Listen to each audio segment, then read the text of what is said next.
This is episode 20 of I Love This Album, and if you thought that because it's episode 20 that it's a number that ends with a zero, everybody loves numbers that ends in zero, and if you were thinking that it must be a very special episode, you'd be wrong. It's just one more episode out of however many I'm going to do. So this is episode 20. This is going to be about Faster Pussycat, Wake Me When It's Over.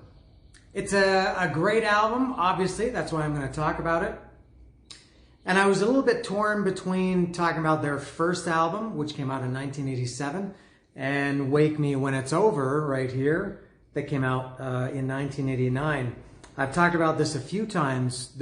Sometimes there are back-to-back albums by bands that you like them equally, but you maybe have a stronger bond or a stronger connection, a better connection, usually with the one that came out first. I'm going to go the opposite with this one. I do like this one better. I love the first album, but and I loved it right from the start. When the second one came out, Wake Me When It's Over, when it came out, I loved it even more. It came out in 1989. First one came out in 1987. And my history with Faster Pussycat, as I said, I was into them from the start. They were one of the bands. I was really into that style of music at the time. I still love it. Faster Pussycat, Guns N' Roses. This was late 80s. Motley Crue, I guess, were the forerunners of that some years earlier. They were the old guys, maybe a little bit at this time. LA Guns, Salty Dog, who I talked about some episodes ago. I love Salty Dog. Who else around that time? Bullet Boys. I loved Bullet Boys. There's another band or another album that I'm going to talk about. I don't know when. I don't know if it'll be the next episode, but another one from 1989 that was a massive album for me. I love that album, which I'm going to talk about at some point. You'll have to tune in later to find out the big mystery. So I got into Faster Pussycat in 1987, and I loved them right from the start. It came out, I guess, around the same time around as Appetite for Destruction. I remember having them both around the same time and liked them both equally. Obviously, they took very, very different paths. Appetite for Destruction became one of the biggest, not just debut albums, one of the biggest albums ever. And the first Faster Pussycat went nowhere. I like them pretty equally. I would give the nod to Guns N' Roses in this case. Wake Me When It's Over, if you want to compare, I like it better than any Guns N' Roses album that came after. So Wake Me When It's Over came out in 1989, and it was a little bit different. And I saw them on this tour. I saw them in, it must have been the summer. I think it was July or August of 1990. On a great bill. It was Faster Pussycat, Kiss, and Whitesnake. They were all playing together at not CNE Stadium, CNE Grandstand in Toronto. And that was my only time seeing Faster Pussycat. As far as I know, that's the only time they ever played Toronto. Maybe they played there in their later years when everything started to get kind of crazy and there were different versions of bands. I think like LA Guns had different versions, Great White, Bullet Boys, I think. Maybe not Bullet Boys, Faster Pussycat were another of those bands. But I saw them in 1990, and a story. Oh, I have to get something. I'm supposed to have a prop here. I forgot. I have to get it. I got my prop. I have my other phone here, and I'm going to show something here. This was in 1989, March 1989. I went to sunny California. I lived in Toronto at the time, and I went with some friends. We flew to Los Angeles and went to Hollywood and did all those things. And there was a great place called the Cat House. If you're watching this, you might know about the Cat House. It was a Tuesday-only club, rock club. I guess like the hottest place in Hollywood for if you like this kind of music like I like. It was owned by Tammy Down from Faster Pussycat, the singer, and Ricky Rockman, who I think later went on. Yeah, it was later that he went on to host Headbangers Ball and do some other stuff. And you heard stories about Motley Crue hanging out there and Lemmy, and Guns N' Roses, and every LA band and anybody else whoever came through, rockers who went through LA and Hollywood went to the Cat House. So I went to the Cat House a couple of times, and I have an Axl Rose story that I have no point to tell here, but I have a pretty funny. I met Axl twice and had a good story about the first meeting with him that he wanted to get into a fight, he told me. Not with me, but maybe, I don't know if I'll tell that story. But so my friends and I, we went to Cat House. We were there for like a week and a half or 2 weeks or something. We went on the 2 Tuesdays, because Cat House used to be Tuesdays only. And I'll show, there's the picture. This is me and Tame Me Down, the great singer of Faster Pussycat. This picture was taken in there was a 7-Eleven. I think it was on, I think Cat House was on Santa Monica Boulevard. And there was a 7-Eleven right beside it, or very close to it. And so this was the second time we'd been at Cat House. And we left, and I don't know what time it was, 2 in the morning, 3 in the morning, I don't know. And we left and we went to the 7-Eleven on the way back to our hotel, and ran into Tame Me Down. And this was in March '89, so this was probably around the time they were recording Wake Me When It's Over. And he was a good guy, nice guy. I remember he was buying a pack of Juicy Fruit gum and a TV guide. If you want to know Tame Me Down's shopping habits, there it was. And I remember I told him I had a bootleg VHS from a show that Faster Pussycat did when they toured with David Lee Roth maybe a year earlier. And I told him about that, and he told me, I remember he told me that, I don't know if it was David Lee Roth personally or David Lee Roth's people. We're very strict about people, I can put this down, we're very strict about people videotaping shows, very different than now. And so I guess it was pretty rare that I had this Faster Pussycat VHS bootleg. Anyway, I'm supposed to be talking about this Wake Me When It's Over, and I've extended my time, so that's what I'm going to do. So this album, it was I mean, it was still Faster Pussycat, but it was pretty different than the first album. The first album was, I think, was a little bit more I don't know, glam metally, not pop at all, but just maybe a little bit more fun. This album was a little darker at some points. It was still a very fun album. I'll talk about that in at least a couple of songs: Slip of the Tongue and Tattoo, and Wake Me When, Where There's a Whip, There's a Way. But it just sounded for me infinitely better. As much as I love the first album, and to me they're very, very close, this sounded much, much better than the first album. And about bands being heavier, of that, I would never ever say that Faster Pussycat is a heavy band. They're not, they never were, and they never should be. But a lot of people, when Skid Row's second album came out, Slave to the Grind, in '91, it was significantly heavier than their first album in '89, which I love the first album. And I never liked Slave to the Grind as much as most people. There were 3 or 4 songs that I loved. Everybody loved that because it was heavier, and I thought Skid Row isn't really a heavy band.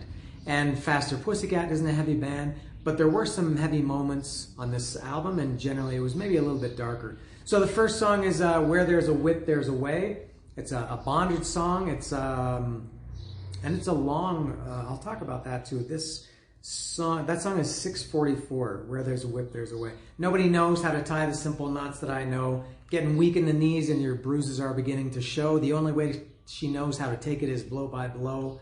Strapped to the rack with a slap on the ass should make her eyes glow. I ain't no boy of bondage, you can use it, you can use it. I'm a loose lip talking floozy with a whipping track to prove it. I'm a dehumanizing master. You better start your talking or stop your talking, because I get what I go after. I love that song. Great opening song. And also one of the few songs, it has a fade out at the end. The song fades out and then fades back in. Kiss I Love It Loud did that, and it seemed that every band did that, you know, back then, and maybe some bands still do it. I thought it was annoying then. I still think it's annoying now. Okay, the first time you hear it, oh cool, you got me. But this was cool. Where There's a Whip, There's a Way, because it faded out, and then when it faded back in, it switched. Instead of most of these other songs, they just, Alice in Chains had a song like that too, that faded out on Dirt. And but Where There's a Whip, Where There's a Whip, There's a Way faded out. Then when it faded back in, it had a very heavy riff. And Faster Pussycat wasn't really a riff band, but it was dun, dun, dun, dun, dun, dun, dun, dun, whatever. But excellent song. I love that one. Little Dove could be. I always talk about my favorites on these albums that I talk about. Little Dove might be a favorite. Very naughty song. Blow my whistle, rock me little dove, rock my missile, blow me little dove. That's an excellent song. Kind of a slow, good groove in that song. Poison Ivy was next. That's probably the closest song, the song that's close to something on their first album. I think Poison Ivy, it's kind of a fun, it has piano and I think saxophone, I think it has saxophone in it. It's kind of a fun, boogie, song that you would expect from Faster Pussycat's first album. And I like it, although it's maybe my least favorite song on this album. And it was the first single too. Maybe that's why I didn't like it. I had to sometimes, when you hear the singles were chosen because they were maybe more appealing than the rest of the album. I don't know. Next was House of Pain. That was also a single or a video. It didn't get too much play. I don't remember. But it was a ballad, but a good one. It was most of I can put this down for a minute. Most of the bands at that time, everybody was doing ballads. It was very trendy, very popular, very common. And they were usually these big, grand, power ballads like Warrant Heaven and Poison Every Rose Has Its Thorn. And, they were kind of love songs. House of Pain is different. It's not really a ballad. It's not a love song. I guess it's about, I don't know if it's about Tammy Down's personal life, but it's about a kid who grows up without a father. And he waits outside for the father to come home. The father never comes home. So I love that song. That's an excellent song, House of Pain. Gonna walk, run, whatever it takes, I'm gone. I like that one too. Pulling Weeds. Good groove on that one too. Maria's Crying and I Don't Give a Damn. Some phony testimony, sounds just like the Ku Klux Klan. Tammy Down wrote great lyrics too. I think he and Jason McMaster, for me, they were the best of that genre or of that era.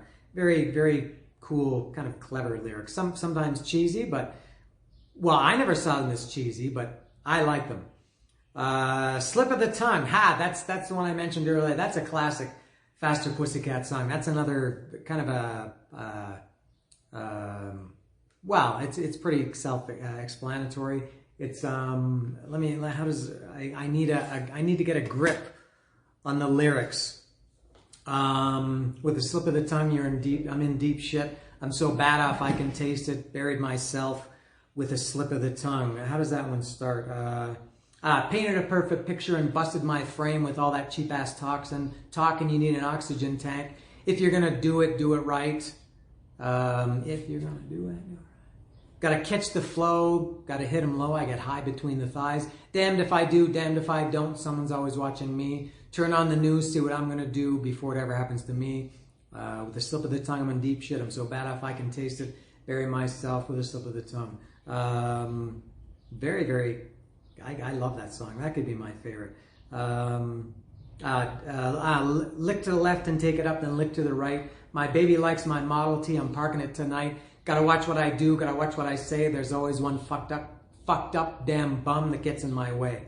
My baby bucks like a bronco when I start to shove. I got a psychopathic love that fits like a glove. My baby bucks like a bronco when I start to shove. Excellent song. That could also be a favorite. Next was Crying Shame. It's a crying shame. I shouldn't sing. I'm sorry. Which one was that? That's a good song. A little bit of a darker song. There was a haunting evil breeze blowing off the bay. That castle smiled as he took the kid's life away. Kind of a murder song. Strange that Faster Pussycat is writing a murder song. Tattoo is next. That's another, a fun Faster Pussycat song. It's about I don't know if it's a real story, but about a girl or a woman who got Tammy Down's name tattooed on her ass. She's got my name tattooed on the backside of her frame. Ain't No Way Around It. Oh, that could be a favorite too. That's another a little bit of a heavy one. Heavy by Faster Pussycat standards. I don't know if they open with that the one time that I saw them. I don't know if they ever open with it, but I always thought that would be a good, I don't know much about Faster Pussycat live, but that would have been a good opening song when they played live. Ain't No Way Around It is very, very upbeat, energetic, not fast, but great song. That could be a favorite too. Two more. Arizona India Doll. That's very, very. This is the most. It's another one that's close to my favorite on this album. It's for sure the most unique on this album. It reminds me. Now I'm not saying it sounds like it, but to me, I'd put it in the same category, believe it or not, as Faith No More. And I think Faith No More and Faster Pussycat are right beside each other in my collection because it's FA. So there you go. But Edge of the World by Faith No More on The Real Thing. The Real Thing is one of my favorite albums ever. I talk about Faith No More's whole discography last year. But it has piano, I think some finger snapping in both of them, and kind of a slow, mellow, not a ballad. I would never call either of them a ballad, but they're kind of croony lounge, songs, something like that. That's bands of this era or genre. LA Guns, Bullet Boys, Salty Dog, Sea Hags were excellent too. They weren't writing or playing songs like this, but Faster Pussycat did, and it's excellent. Arizona Indian Doll. And the last one is Please Dear, another ballad, but it's not the cheesy love song like the other ones I mentioned, Heaven by Warren, and some of those songs I like. It was a nice, quiet ballad, but it was about a woman, a girl who died.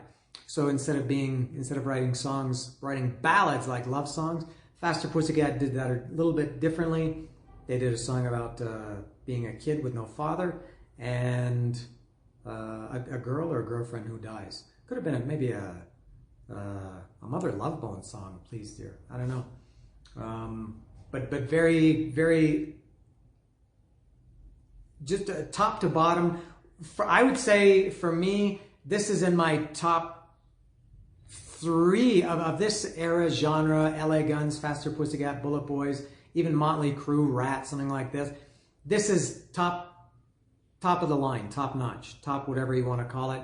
This is, in my mind, pure classic. Also, something different about this album was I checked it. I listened to it a few days ago. I always like to listen to these albums a little bit to try to think of something to say about them, even though I've known them for years.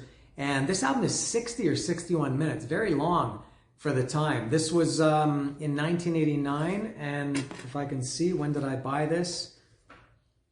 I bought this on February 8th, 1990. As I've mentioned before, I used to, most of the time, I miss some, write the dates on. I got my first CD player in December 89, so I got this in February 90, so only 2 months after. This must have been one of the first CDs I got.